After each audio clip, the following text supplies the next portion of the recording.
that are impactful towards his community. He had gained the trust of the local mayor to entrust him with an enclosed forest. Unbeknownst to the world, he was a fraud. Elizabeth, Yakin here. Yes, sir. What's the matter? This man income displeased me. This is atrocious. I cannot believe this. It's so low. What happened? Because we postponed deforestation and exploring, sir. What? Why? Because it's bad for the environment. I don't give a damn. As long as the number please me, that's what matters. Now get out.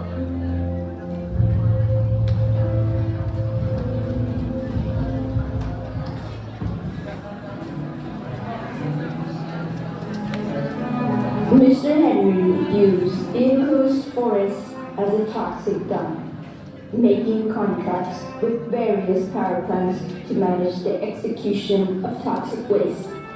He also sent forest scavengers, which is deteriorating the environment. Over the years, the animals there was mutated because of the radioactive water. They are heading into a big conflict.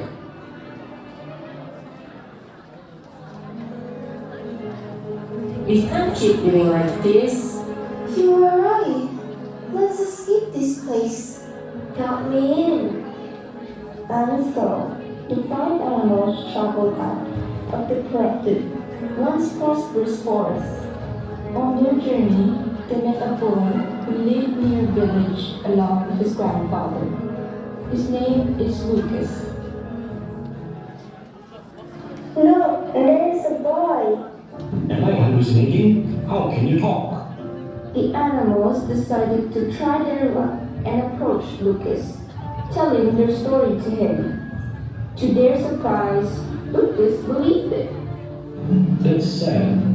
Will you help us? Of course.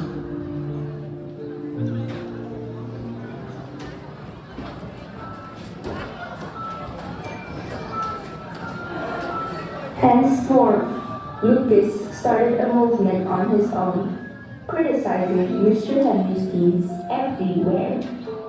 Cutting trees is bad. The animals will suffer for me. What a nuisance. This goes on for days. Days turn into weeks. Weeks turn into months. And the local community was starting to get tired. But the one that was highly affected by it was Lucas's grandfather. Look, it's that gate's caretaker. Does he have no shame in his grandson's action? You're right. His grandson is a nuisance. That speaks volumes of how he had raised him. Stop it. Stop to get my grandson. What did he even do?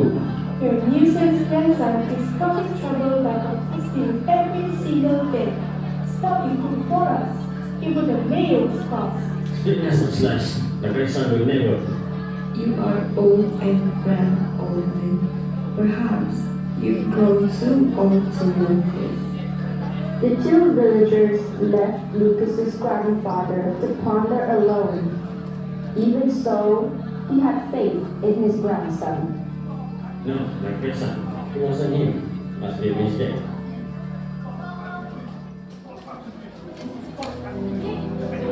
That evening, as Lucas's grandfather walked home, he saw Lucas protesting.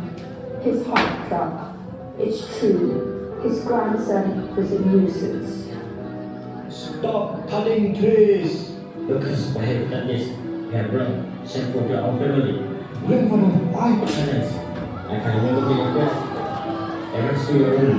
You are the insolent brat who has caused nothing but pain on my back. Because you will never die. Lucas went to his room. The animals who saw the bickering outside felt pity towards the advancement. They constructed a plan to help Lucas, because Lucas had to bear the shame in helping them.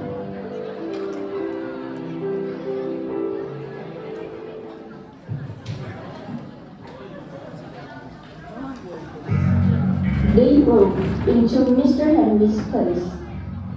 They found a document deep within the cabins. a certificate, documentary of recent projects. This is weird.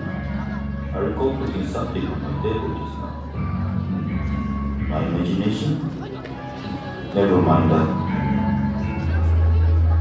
As they retreated back to Lucas, he had a plan to bring Mr. Henry down. It's only a matter of time. He created a whole website exposing Mr. Henry's past fraudulent deeds. Although skeptical, the authorities began a deep search. Mr. Henry, on the other hand, was perplexed. He was cross, and he knew it was only a matter of time until he was found. Elizabeth, get in here. Yes, sir. I have tracked the IP address of the person that created the website. Good. All I need to do now is get rid of that kid.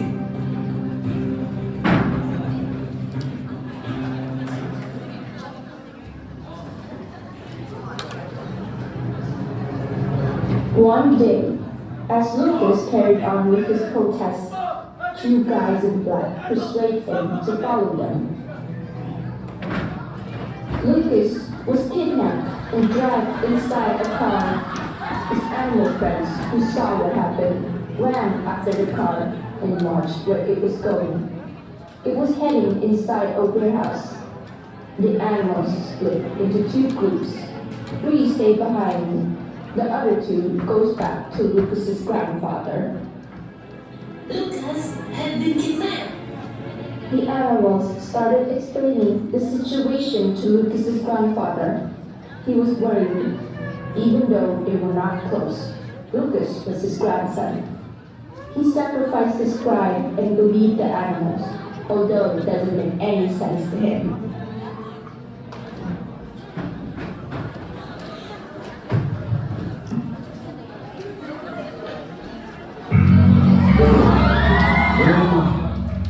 Damn, Brent, you're finally awake.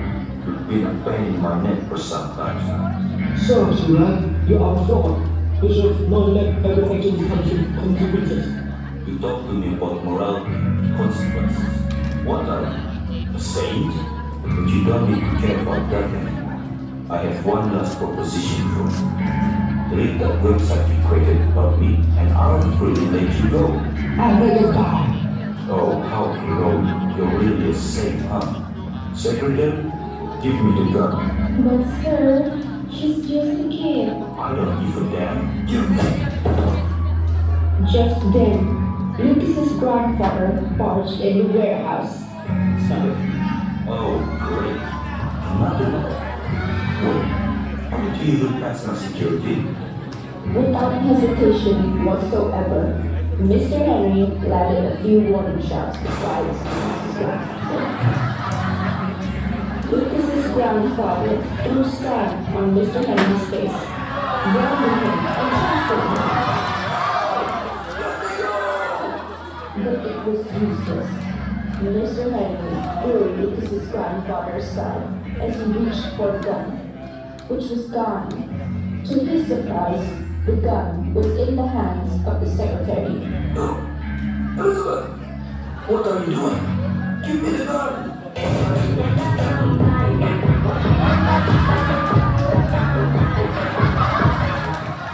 Good grief, I've worked for you for 6 years now, but this girl lives on the stock market. What? What's the meaning of all this? You lost, Mr. Henry. The secretary revealed her true identity. A detective who had been finding evidence that is strong enough to arrest Mr. Henry. Mr. Henry Barham, you are under arrest for accusations of fraud and kidnapping. You have the right to remain silent or hire a lawyer. Anything that you say can be used against you in the court. As police raided the warehouse, Lucas was reunited with his grandfather. He apologized for being a bad grandson. The same with his grandson, apologizing for being a bad grandfather. The animals returned to their forest, which after the prosecution of Mr. Henry Bunn is now under the rehabilitation of the Forest Ministry. The end.